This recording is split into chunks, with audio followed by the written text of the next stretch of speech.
Good morning, everyone, and welcome to the Mind Your Business show. We're coming live to you to Facebook, and I am your host, Milt Walker, along with Mr. Tony Calloway. Say Good hi. morning, good morning, listeners and viewers and folks out there in all the Facebook land and the whole wide world. Beautiful Saturday morning, and we're delighted to be here. Absolutely, absolutely. And today we got a real special treat for you. We have someone who has been helping people for a long time, and today she's going to help you, Miss Renzie. Um, could you give us a little introduction of yourself, Miss Renzie Richardson? Yeah. Hi, Milt. How are you this morning? Good to be I'm with you, doing pretty good, Tony, thanks. and good to be with you, Facebook audience. Just to tell you a little bit about me, I'm Renzie Richardson. I'm the CEO of BHFL Group. And what we do is we help women, minority-owned businesses to help them to understand how to do business with the government, but also providing you with the tools and resources as well. So we'll be talking about that a little bit more during this session. And so, Milt, at this point, I'm going to turn it back over to you. Thanks, Renzie. Yeah, definitely glad to have you. Looking forward to this information. As a small business owner myself, I'm really looking forward to this because I've been an IT consultant. I really do want to know how this can help us because one of my plans within the next year is to hire more people and to take on more contracts. And so this would be definitely an opportunity that could help facilitate that for me. So I'm very interested in this. And Tony? Yes, and Renzie, thank you so much for taking time on a Saturday morning to be with our viewers and and Renzie is a dear friend. We've only met physically once, but we've known each other, I guess, going on 3 years now, and worked with some businesses because of what it is that she does and what we do here at the Private Money Syndicate. And I thought it would be I would be robbing the world if we didn't get a chance to spend some time with her this morning because a lot of things are going on that we're all familiar with. And a lot of things have been disrupted in terms of the business as usual. But there are some things that or some opportunities that Renzie can shed some light on as we go through this morning as part of the Mind Your Business show. So what we're going to do is I want everybody to sit tight, get your pens and paper out. We're going to get to know her a little bit, understand what her business, BHFL Group. She has an interesting story about that acronym. She's going to share some success stories, give you some advice, and talk to you about her book and other things. So I want everybody to give your undivided attention to the awesome Miss Renzie Richardson. So Renzie, tell everybody like where you're from. I'm from the country, who you folks, that kind of stuff that can help us to connect with you as a human, as a person. Thank you. Well, I'm from the country too, okay? Okay. As a person, I'm from South Carolina. I grew up in Florence, South Carolina. I come from a family of 8 siblings. And so, there was always something going on with 8 siblings. My mom, she's still living. She's 83, pretty independent. But growing up in South Carolina, I loved it. We were not too far away from the coast, but we lived in a community and it was a really nice time back in the 60s. You had all of the Motown sounds in the neighborhood. So it was just a beautiful time to be living, in my opinion, even though we had other things going on, but it was still a beautiful time to be living. I went to high school in Florence, South Carolina. I think one of the things that I love most about myself is that I play sports. I started playing sports in the 7th grade. And so sports in junior high, high school, and college, it's kind of, I guess you say, shaped some of the thoughts and some of my philosophies that I carry over in business. I was married for 22 years to a gentleman. We're still friends. He served in the military. He served in the Army and infantry. And from our marriage, we have 3 beautiful kids, Daphne, Erica, and Quentin. They're all grown-ups now. I guess you say I have an empty nest except for a cat, and her name is Tater Tot. So she's my housemate. Wow, I like that. Yeah. Yeah. So that's a little bit about who I am. For leisure, I like to hike. I love to be outside as much as I Nice. can. And also I like to salsa when I can, when there's time for me to do that. I love the All right. salsa also. So those are some of the things I enjoy doing my pastime. Well, I think we both enjoy Latin music from that standpoint. So, Oh, yes, absolutely. Love Latin music. well, That was actually coming to Atlanta. That's how I was introduced to Atlanta. And I guess you say meeting people. It's an easy way to meet people on the dance floor, you know? yeah. Well, that's Yes. fantastic. Well, Yes. thank you for sharing that bit of history in that, as you said, sports and things Yes. shape us as we're coming through our youthful years. And one of the things I'm really an advocate for as far as athletics is I think that student athletes are better students because athletics develops discipline, mental Oh, toughness, yes. all these different Mhm. things. And as you just acknowledged, it has some bearing on your philosophies as it relates to business. Now, on the business point, we chuckled a little bit, but I thought it was a really compelling story when I asked you, as long as I've known you, I've never asked because I tried to figure it out on my own. What does BHFL stand for as part of the name of BHFL Group LLC? And if you would, after you answer that, tell everybody exactly what you do, your staffing, just Mhm. shed some light on your organization. Yeah, BHFL Group, it's part of who I am. I guess you say it's part of my fabric. There are four women that I would say are who are part of who I am, a part of my fabric of who I am today. And their names are Beatrice, Henrietta, Frances, and Louise. And those four women, in my opinion, they came before their time. They were advocate for women being able to do for themselves. They were advocate for the neighborhoods being able to work together, come together to help each other.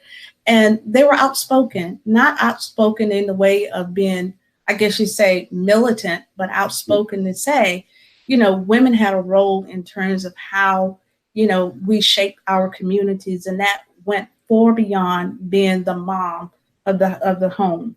So Right. they were just very, very influential. Okay. Well, I said Yes. that really touched me to hear that story and how they I always say left their fingerprints on your life.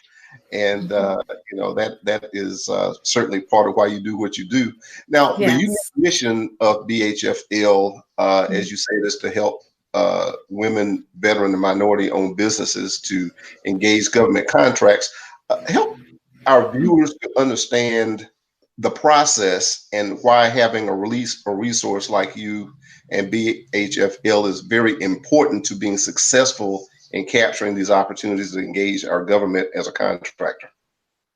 Well, I'll tell you my story how I got to, I guess, government contracting. So hopefully, if people want to know more, instead of stumbling into it, we'll give them the resources to help them to say that this is a good way to diversify our revenue portfolio. But initially, when I moved to Atlanta, I with my very first client, his proposal writer went on maternity leave, and he said, "Well, I need someone to help you write proposals." And I said, "Well, I don't know how to do that." He said, "It's just like following instructions. You write handbooks, you write policies and procedures. Just read the instructions and do it." So that's how I got started in, and then understanding, I guess you say, how he built his company and being able to see how he grew his revenue.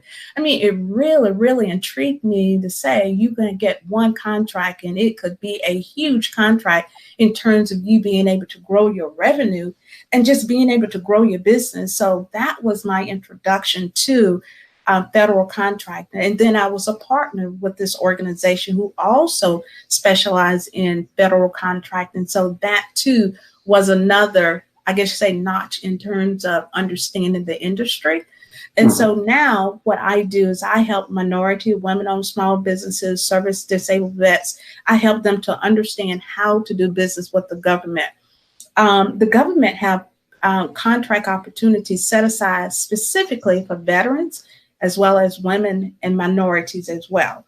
And so looking at those contract opportunities, how do you position yourself to compete for those opportunities? And so there's one way, which I'll talk about a little bit more, are the certifications.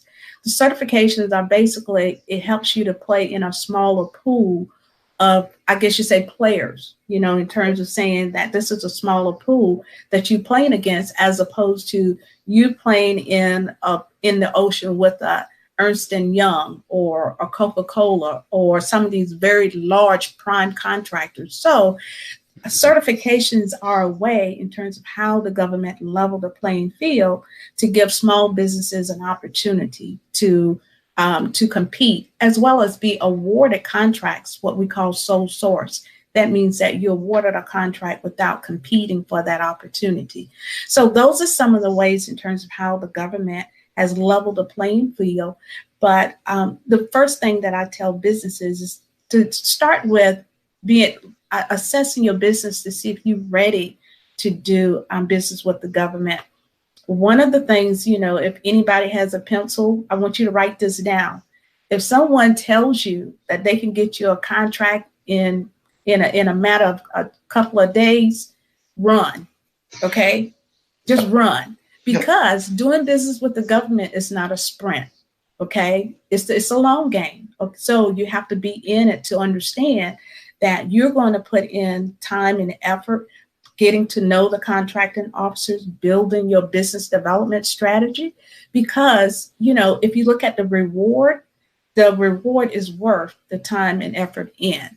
But the first step is to start with doing an assessment of your business to see if you're ready to do business with the government. And Tony, this is one of the most critical things. Small businesses, because we're small, is that a lot of times we don't have the financial wherewithal to understand that, and to know that if you understand the government is risk adverse. Okay, they're risk adverse in terms of your business capability and capacity. It's not just your skills that you provide or you sell to the government, but also what is your financial capability. And when we speak of financial capability, small businesses need those resources to say, if I'm going after a large contract and I don't have that cash flow to cover it, what are some ways that I can manage that cash flow, or resources that I have available that speaks to or help me to be able to go after those large contracts. And I think that that's some of the things that you do. Yes, indeed. I'm glad that you brought that up, because one of the, we were referring to a business that we're both familiar with. He had actually gotten contracts at an Air Force base in South Georgia, got contracts, but they weren't going to start paying him out till 45 days after he had initiated work. He had to have the staff in place. He had to have the material and things like that. We were able to, what they call factor that contract, front end money, so he could get going. But to the point in terms of preparation, we talk about sports. You always practice and prepare before every game. So to the extent people engaging with you understand the game, some of the preparation in terms of financial resources, or what the Private Money Syndicate is about, that we can help businesses to be financially positioned with working capital, equipment financing, contract factoring. There are a variety of different options that, combined with the opportunity to generate revenue for your business through engaging with state, local, and federal contracts, that the opportunities are broad. It's just that the path is narrow, so to speak. And having a guide, or having two guides, one with a contract and then one with the financing, is a process that people need to engage in early to be positioned for that. So I'm glad you brought that relationship that we are able to share for the benefit of people together. Milt, do you have any questions you want to ask, or a conversation you want to have with our awesome guests today? And for everybody else, I want to encourage you to start putting your questions in the chat, because we have our real 411 Q&A session that comes up about 20 minutes after our discussion. So we want to hear from you, because that's why she's here, to give you all an opportunity to engage her services and the government we're contracting. So, Milt? Yeah, I just want to give a shout out to Miss Shelley Browning Basun. She says, good morning, all. Hello, Miss Renzie. So I do have a question. Being a small business owner myself, looking to expand within the next year or so, to hire people and take on some of these contracts, what would you say? I heard you mention, being prepared to take on those contracts. What would you say would be like the first thing that they would need when they come to you to be able to get on this path to start obtaining these contracts? Well, thank you, Mel, for that question. Actually, there are two things that you need to take a look at. So the two things are capability and capacity. When we look at our capability, it goes back to, what it is that you do well, whether it's IT, if it's information technology. So you have a trade or a service or product that you sell to the government. But then if you have that, then what is the capacity? Do you have the capacity to perform a contract where you're providing your trade or your expertise? It's a lot of times when we're small businesses, we think in terms of ourselves, what I can do. But part of being a successful business, federal contractor, CEO, is that you have to be about the business, but not in the business. So being about the business, you want to be able to say, okay, if I want to put myself in a position to go after federal contracts, then what is your strategic plan to do that? And what does that entail? First thing is that look at your capacity. Do you have the capacity to perform a large contract? Okay. One of the things I coach my clients on is that a lot of times, stepping into an industry, if you can go back in the day, if you remember, when it was probably out on the, single and all this stuff, you walk into a nightclub and, you think people are going to pay attention to you. No, nobody's going to pay attention to you. Maybe if you're a girl, I don't know. But oftentimes you still have to build some kind of rapport. You have to get to know the people that you're going to do business with. And one of the things I tell my clients is that nobody buys an unknown commodity. They just don't. You have to put the time in to allow these contracting officers to get to know you. If you're not in a position to go after a contract as a prime, meaning that you own all of the risk and responsibility for that contract, another tier is to start as a sub. And so being a sub, that's through developing your relationships with these large primes, okay? So here again, you still have to be able to market and promote yourself and develop relationships. Everything about the government is pretty much it's about relationships. It's just like they talk about real estate, location, location, location. Here, it's all about relationships. If you don't take the time to develop those relationships, you can put together the most exquisite proposal that and have someone invest $10,000 to have someone to write it for you. But if you have not taken the time to contact those contracting officers or ASABUs and say, hey, I'm interested in doing business with you, when are you available for me to schedule a briefing or to tell you more about my company and what we're interested in doing? If you don't take time to do those things, you won't get any further or any closer to where you start at that starting point. You have to be able to invest the time and find your voice to do it. Some people are say, I don't want to be rejected, or I don't want to contact that contracting officer and they reject me and say that they don't want to do business.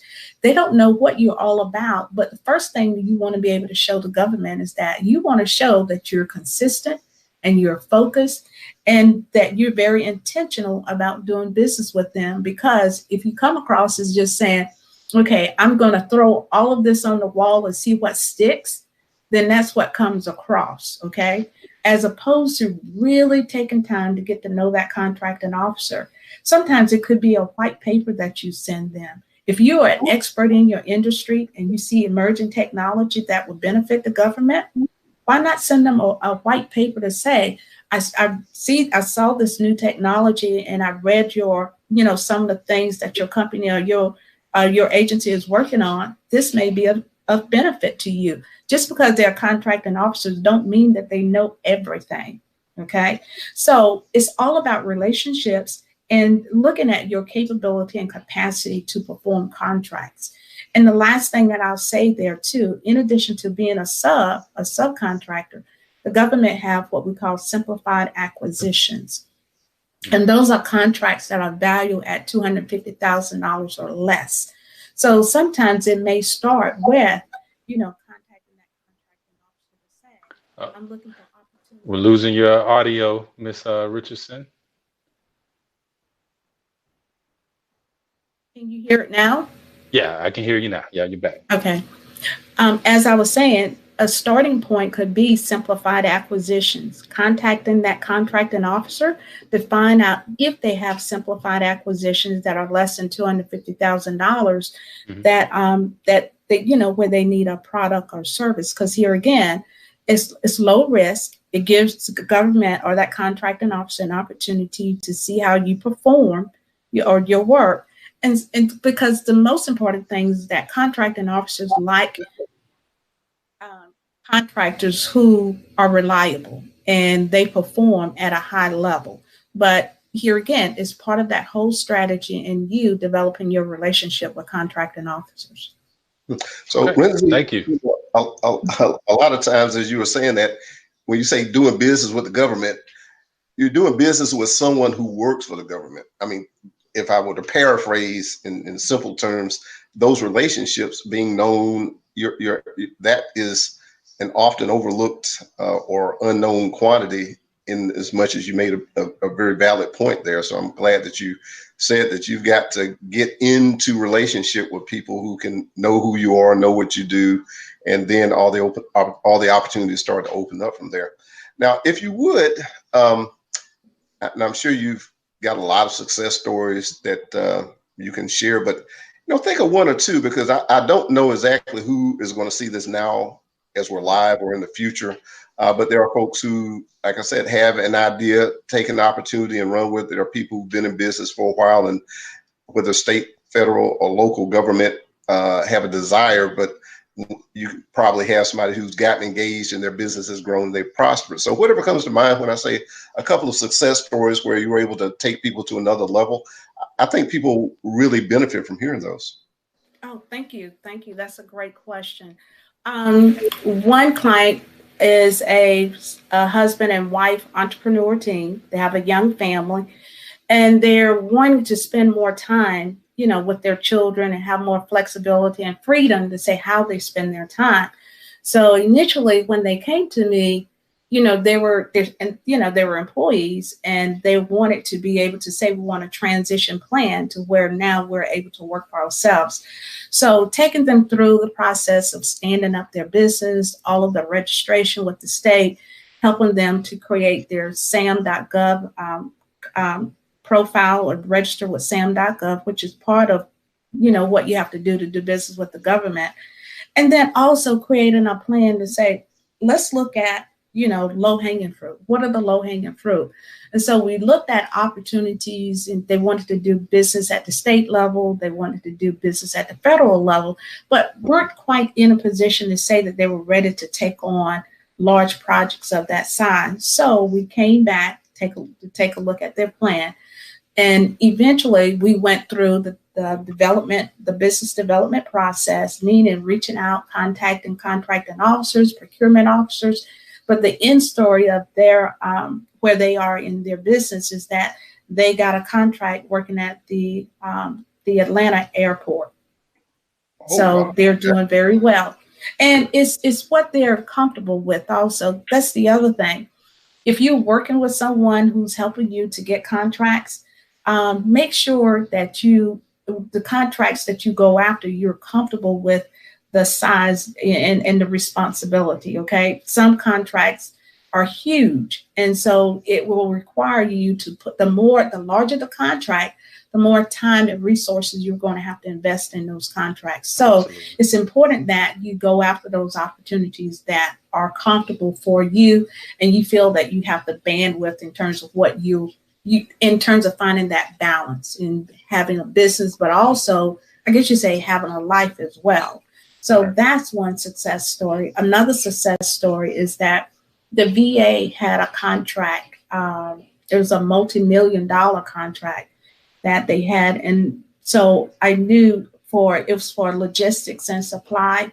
And also the other side of it was in terms of managing operations. So two of my clients that I work with, I was able to bring them together to go after the Vector contract. Now that contract was, I think it was a total of 56 awardees. That's how big that contract was. Okay. And so even though you may get a contract, and this is what we call an IDIQ, you still, that type of contract, you had to market your services to the federal government to say you had this contract, this IDIQ contract, and they would, those agencies would engage you to provide services, because sometimes when the government look at contract, and I guess you say in terms of how they write the solicitations, sometimes they'll write them where it's one awardee, and then sometimes they'll write that contract to where there's multiple awardees. And in this instance, there were a total of 56 awardees. And so by bringing them together, my two clients, they were able to service those companies and those agencies and be able to provide their services. And so that's something I do with my clients, is I look at how I can bring them together to work together. Wow. Hey, so I want to just take a pause for a second. We do have a question coming in from our Facebook audience. It's Miss Shelley again. She's asking, post the pandemic, what are some of the shifts that are projected for us minority-owned small business owners to align with now? What are some of the shifts that we have to kind of align with now post-pandemic? Shelley, that is a great question. Last week I did a webinar, the art of the pivot, and basically in that webinar, I went over, I guess, say concepts that small businesses need to understand if they want to survive in this pandemic, and they're already projecting that about 30% of small businesses will go out of business. So you have a choice here. You can either say, okay, I can't see where I fit in this new norm, or you can look at it and say, what are the opportunities here in this norm that I can perform and I can do? So with my clients as well as my audience, I told them, go back to the drawing board, look at, okay, if you specialize in plumbing, and right now, because of the pandemic, you're not able to go in and provide plumbing service in people's residence, or in some cases in the residence. But if you can't do the plumbing, are there others? So can you get into plumbing supplies? And what I mean by that is, like with all of the pop-up hospitals and stuff, it's like a small city, is that they need plumbing supplies, they need construction supplies, of course they need PPE equipment, all of those things. So you have to be able to think outside of the box to figure out where you can find opportunities during this new norm that we're in. Well, folks, thank you. We're proud to have Renzie Richardson with BHFL Group, and what they do is help you to get government contracts, and that's what she's been talking to everybody about. So yes, we encourage everybody who's on to pipe your questions in so that we can give you the information that is going to help you to grow. And I did want to comment again on the way that Renzie says she saw an opportunity and brought two clients together so that jointly they could engage with that.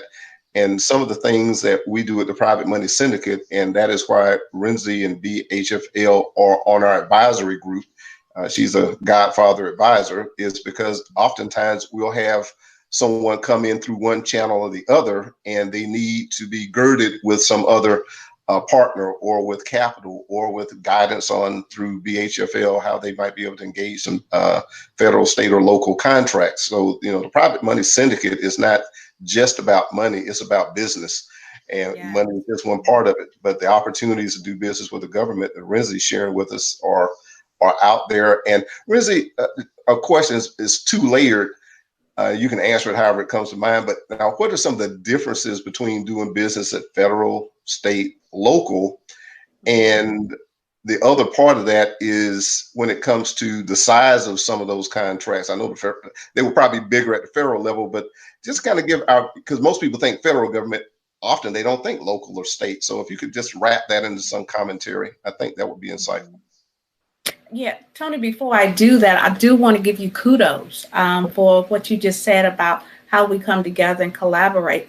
You sent to me a client who wanted to take their IT business and they wanted to look at investors, but not having a business plan in place, was a critical piece that they needed to have in order to be able to say, I have a business plan that gives you a vision in terms of what we want to do and how, you know, we will use that money for it as an investment.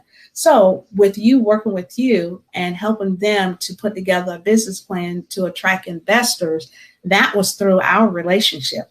Oh, that's right. I would say, yes, you remember? Yes, exactly. Absolutely. Exactly. Yes. So that's an example of how, you know, working together and looking at the total needs or all of the needs of a small business or company that want to meet a target goal and how we pool resources to help them get there. But to go back to your question about the different types of contracts, yes, there are differences. Like at the federal level, yes, those are the larger contracts. But then sometimes I tell people is, you know, spread your footprint or grow your footprint in your own backyard. And so if you look at your local community where you are, whether you live in the city or whether you live in the county, or even at the state level, there are lots of opportunities where you can start your business just looking at opportunities in your backyard. And even at the federal level, here in the state of Georgia, we have so many military outlets as well as federal agencies that are located just here in the state of Georgia. So if you don't want to get on a plane and have to go to DC, Virginia, or, you know, somewhere in the belt, you don't have to. There's so much here in our local, in the state. Your audio's going back out again, Miss Richardson. Can you hear me now? Yes. Okay. Apologize. That was a little mini break. Okay. It's some good information. Y'all have to process this, okay? We got to take a little break sometimes just so y'all can process this. Yes. Yeah. Give you a moment to seize the moment, okay? Right. Make sure you're catching up with your notes, all right? Make sure. Yes, exactly. But with if you look at the local contracts, now you're talking about county government. In your county where you live, go to City Hall, go and find out the, you know, contract opportunities. And here again, you have to register with the county government, city government, as well as state to do business, you know, with them. So it's a good opportunity to get involved. It's a smaller entity that you're working with. And here again, they have a website where they'll post all of the opportunities. Once you register, it says what your expertise are. If there are opportunities that you can bid on at the local level, then just as you would at the federal level, you write a bid. You write a bid, your cost, you have your cost proposal, and then you submit that. Oftentimes at the local level, it's still, I guess you say, a manual process where you're required to put your bid in a binder. And they're duplicate binders. You put them in a box, you seal it, take it to the procurement officer, the procurement officer, have them to timestamp it. And then they have or sometimes they have what they call an opening of the bids, where you can go at the time of that meeting where they have the opening of the bids. So it tells you who applied or who responded to the bid and all of that. So that's what happens at the local level. State level is relatively, is more automated, like through the Department of Administrative Services, DOAS, with the state of Georgia. If you go online, you can see that there's a lot of opportunities throughout the state of Georgia. And so they too have a portal where you have to register as to do business with the state of Georgia. So it's a wealth of opportunities where it's municipalities, the colleges. A lot of the colleges, you're doing business with them, with DOAS, the Department of Administrative Services, the Board of Regents. It's just a wealth of opportunities. But here again, you got to decide where you want to start, because if you cast a wide net and you said, okay, I want to do state, I want to do federal, I want to go I feel that you increase your momentum by being focused. If you create a focused approach to say how you want to do business, it helps you to minimize time, resources that you are expending but it's not getting you anywhere. You can't take the approach of the throwing spaghetti on the wall to see what sticks. You're just burning a lot of energy, and you're decreasing your momentum. You're not increasing momentum, you're decreasing momentum because you're all over everywhere. Mm-hmm. So that's part of your business strategy to find if you want to do business at state level, federal market, then what is your entry point? You have to think about what your entry point is. And stay focused. And that's the key thing. You got to stay focused, because there will be even some when I'm talking to my clients, and we set up search engines for them to get alerts when a bid that matches what we call a NAIS code come in, and they say, oh, I can do that, I can do this, and I can do this. Oh, they're all over the place. But I said, nope, let's go back to where we said we were going to start. Because if you focus on where you start, you pick up more momentum, you build on that rapport, and if that contracting officer know you and they see that you show up, your probability of winning goes much higher than you just throwing a bunch of stuff out there. It's just like social media. That's building that relationship, right? It's all about building that relationship and consistency. It's the same way with social media. If people see you are all over everywhere in social media, it's hard for them to tag you and figure out where you're going, you know? So it's the same approach when it comes to federal contracting, is that you got to stay focused and decide where your entry point and be consistent. Gotcha. Well, let me ask another question in terms of, let's suppose that I came to you and said that I want to pursue government contracting. What is your methodology to work me through from preparation to identification to engaging, bidding? What are the sequential things that you do at BHFL that work with me, a potential government contract awardee? Well, it starts with an intake. I have an intake where I'll sit with you for about an hour, maybe sometimes in some cases could be as much as 2 hours. And first thing I want to look at is I want to look at your infrastructure. And as an example, you want to do business with the government, but you don't have a business account set up, or your business account is as such where your personal and your all of your business transactions are in one account. You don't have bookkeeping in place. You don't have insurance. I look at all of those things that show me that you are a legitimate business. That's what I look at first, okay? And then second to that, then I want to get an idea in terms of, what your expertise, your past performance.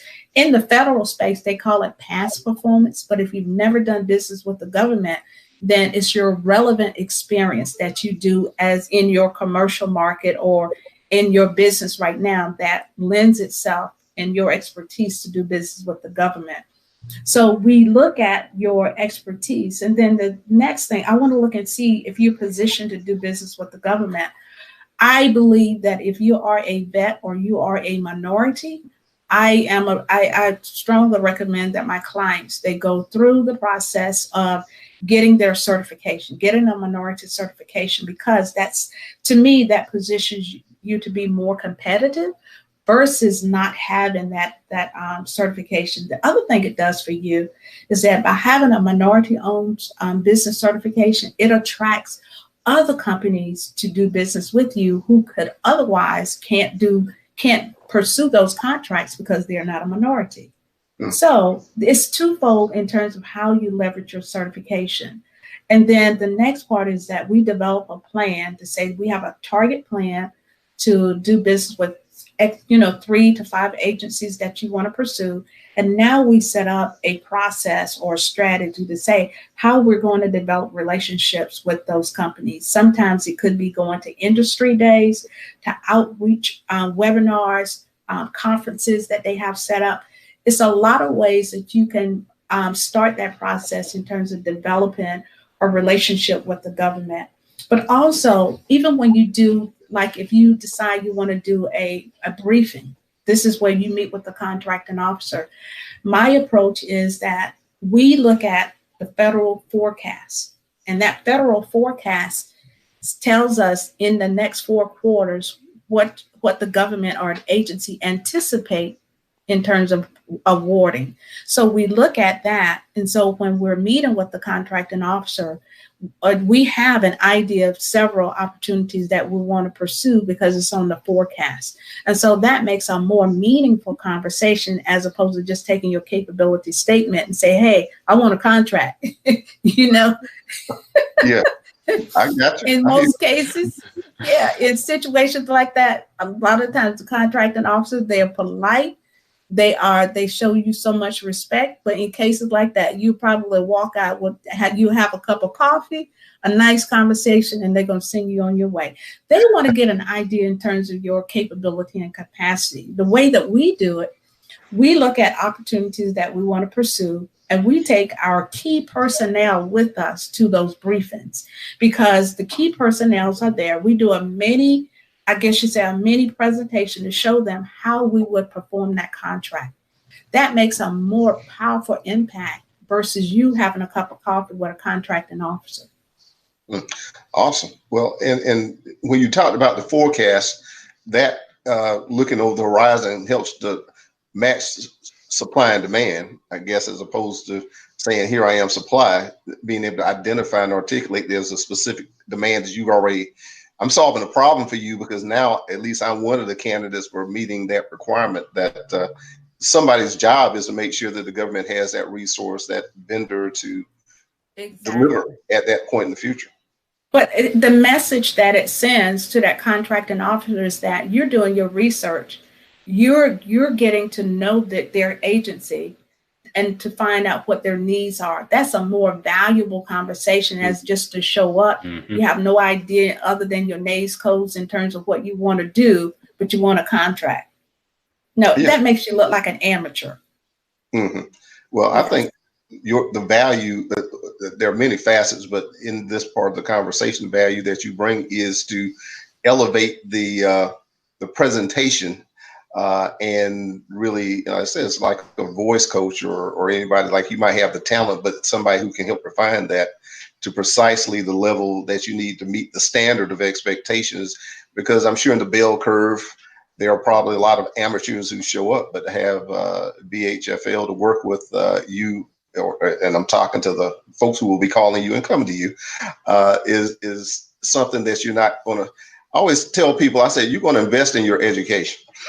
Now you're going to invest in it because you make mistakes and opportunities you miss out on and all those kind of things, or you can invest in having somebody who's been there before, done that, and it can help you to get where you're trying to go a lot faster. Mentoring, support, consultants. I mean, all those things are solutions to the knowledge gap that most people fall into. So we do have another question. Okay, go ahead. Yeah. Okay, Miss Shelley has another question for you. She says, which certs are most important? Top 2 or 3. She says she currently has WOSB and is pursuing a few more. Okay. What I would tell Miss Shelley, and this is what I tell all of my clients, you know, the woman-owned certification is great to have. HubZone is another certification to have as well. And of course, the 8A certification, that's like, you remember when we played spades back in the day? The joker, you had the little joker and the big joker. Okay. Well, the 8A is like the big joker. You want to throw that one down, you know? Okay, so take note of that one, everyone. Yeah, because it's an opportunity. It is one of the most popular contract vehicles. And when we say vehicles, is that 8A certification is a way for the government to award a contract in some cases without having to go through the process of, you know, identifying the person that they're going to award it to, because they can do a sole source. That means that they can award that contract to you without going through the process of competition. Okay. So those are the contracts. You're pretty much a shoe in. Yeah. Well, but I tell my clients also, if you get certifications, don't go after these certifications like, you know, you're a Boy Scout or Girl Scout with all these badges on you.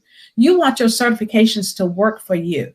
I said, get your certification, but you want them to work for you by bringing cash flow back into your company, and then go after more certifications. But to have a lot of certifications and not have them to to leverage them and to work in terms of bringing revenue into the company, you went through the effort and the expense of getting them without them showing you a return. So it's important that you have a strategy in place where that certification is working on your behalf.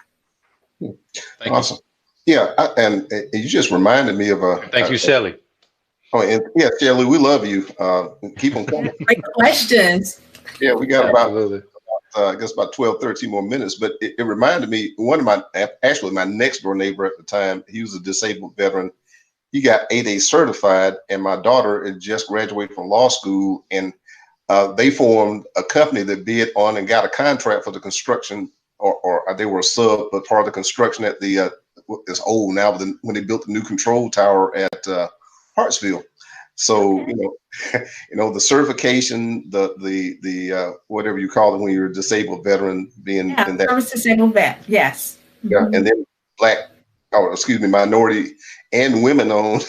You covered all the bases, coupled with the certification, and there were a lot of companies that were bidding to get some of that work. So, again, and for a lot of companies, and as well as all federal agencies, they have a criteria or target goal to say X percentage of contracts are awarded to women, service disabled vets, veteran-owned small businesses, 8A, Hub Zone. So they have percentages that they have to meet. Every year they go through what they call a program review. If you fall short of your goal, then you have to give an explanation why. Why did your outreach to these minority certification groups fell short to your target goal? One of the things that's happening right now is that a lot of the 8A companies are graduating, okay? A lot of them are baby boomers like us. They're graduating out of the program. So now will be a great time if you're interested in looking at pursuing your 8A certification. Now will be a great time to do that because so many 8A companies are graduating out of the program. Some of them are retiring. This will be a really good time in terms of taking a closer look at whether you're suited or whether you want to pursue an 8A certification. So we got another question from Mr. Carl Thomas. He's asking, does your company help to acquire the 8A cert? And I think that's kind of what you were just speaking about right there. Yes, I do. All of the certifications at the state, local, federal level, we are able to provide those certs. You hear that? Carl, that's your ticket. Exactly. And Renzie, as our time is starting to wind down, there's another facet to you that I want our viewers to know more about. And certainly I want our viewers to know how to get in contact with you. So everybody, listen to this part 2 about Renzie. So Renzie, I want to let you carry this conversation and tell the other part of the story. I won't even spill the beans. Go ahead. Okay. Well, recently I wrote a book, and it's like a parable or a fable. The name of the book is Big Joe, the Rainmaker, and Nephew Leach. And the story is about, how to mind your business and 3 steps to become a successful CEO. And the reason why I wrote that book is all of the lessons I've learned over the last 15 years working with my clients. And most of my clients are minority business owners. And even though I write it from my perspective as a Black minority business owner, and my clients are mostly minorities, I think anyone can relate to this book. There are fatal mistakes that I've learned over the years that we do that causes us for our business to demise. And so in this book, it talks about Big Joe, who's the CEO, and you follow his story in the book. You follow his fatal mistakes in terms of how he abdicated his power to someone else to run his business while he enjoyed the leisure and the success and the privileges of being successful. And sometimes we all fall into that. We hustle, we grind and hustle and grind. But then all of a sudden we get that windfall. And when we get that windfall, sometimes our ego takes over. And when our ego takes over, then what happens is that's the entry in terms of how our ego takes over the company, and it just corrupts the company in terms of our leaders become more disengaged, our employees become disengaged. Sometimes we create a culture, or a culture will manifest itself to where that culture is dysfunctional because the CEO is no longer at the helm. And when we're a small business, the CEO is a direct mirror of their business. You cannot separate the two. You can't separate the two. So I talk about, and it's an interactive book with exercises that you go through, but this book is to help you to be able to take a look at your business, take a reflection of yourself, see where you are, and there are steps that you can use to fix those areas that you need to close gaps. I like learning from history, right? So, one of the things that it talks about in history is the beginning of the fall, right? Yeah. And that's the beginning of the fall of most civilizations, organizations, as you said, companies, is that ego, right? It always does it. It never fails. So, when you just think you're all the way here, that's when you start to decline, because you can't have forward momentum. You can't incline to something if you're already there, right? You can't have that mentally. You can't occupy that at the same time. So I think that's awesome. And Renzie, would you, because your audio kind of went out in the middle, tell everybody the title of the book again and how they can get a copy? Okay, the title of the book is Big Joe, the Rainmaker, and Nephew Leach. Okay, and they can get the book. It's on Amazon. You can purchase the book on Amazon, or you can come to my website. It's bhflgroup.com/shop. So it's https://:bhflgroup.com. And Milt, if you can post that for everybody, for them to grab that would be great. Yeah, we'll definitely contribute to book sales, because I can't wait to read it myself. We do have another question, and we only have a couple more minutes before our sounding bell will alarm, and so I want to get this question in really quick. M.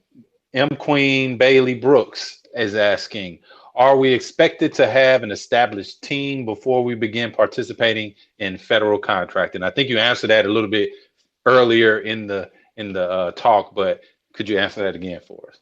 Yeah, if you're at the point to where you want to pursue government contracts, you should already have a strategy in place to take a look at your capacity and your capability. It's you can't go after contract opportunities and then say, okay, I'm a backfill, these opportunities.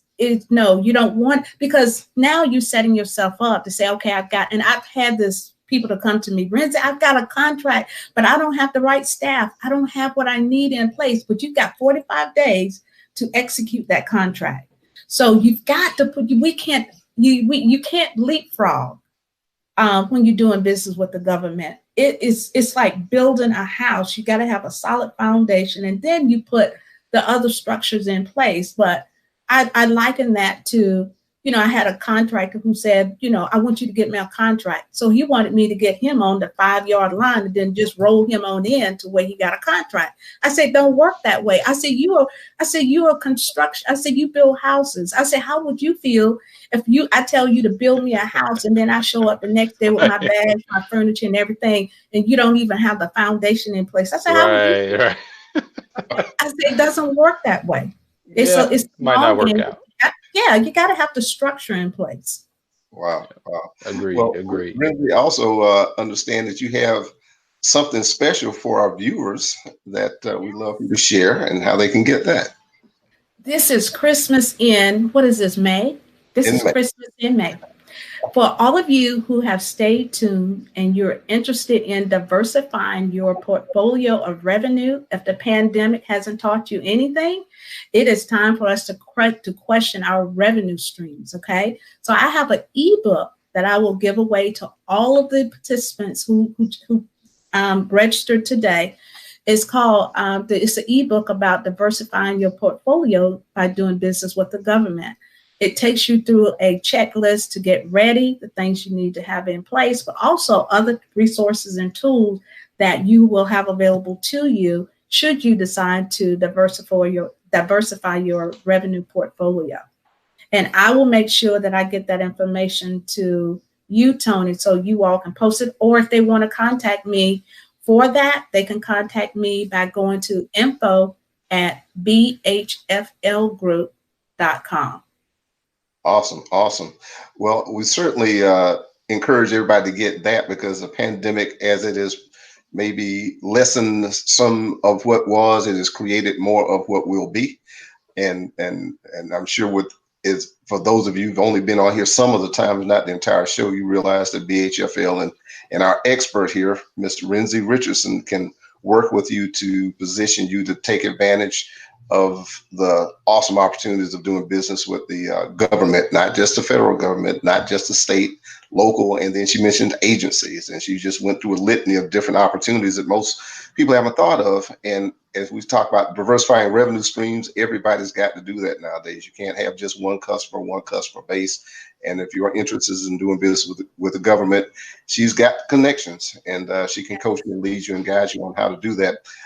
We want to encourage also that for those of you who are connecting with us here at the Private Money Syndicate, that you go to our contact us and let us know some of the topics that you would like to have us discuss. And even if it's something that might pertain to Renzie, if you put your questions into the comments even after the show, or you go to our website at privatemoneysyndicate.com and pass those to us, we'll get you the answers. They might not be as part of the broadcast, but you come here for knowledge and you come here for information, and that is our highest purpose in being here on Saturday mornings. And because you've taken time out of your day to share it with us, and share it with Ms. Richardson and share it with Milt, we want to reward you for that. So you need to get that free ebook. You need to go check out the book that Renzie wrote, and you need to check out BHFL.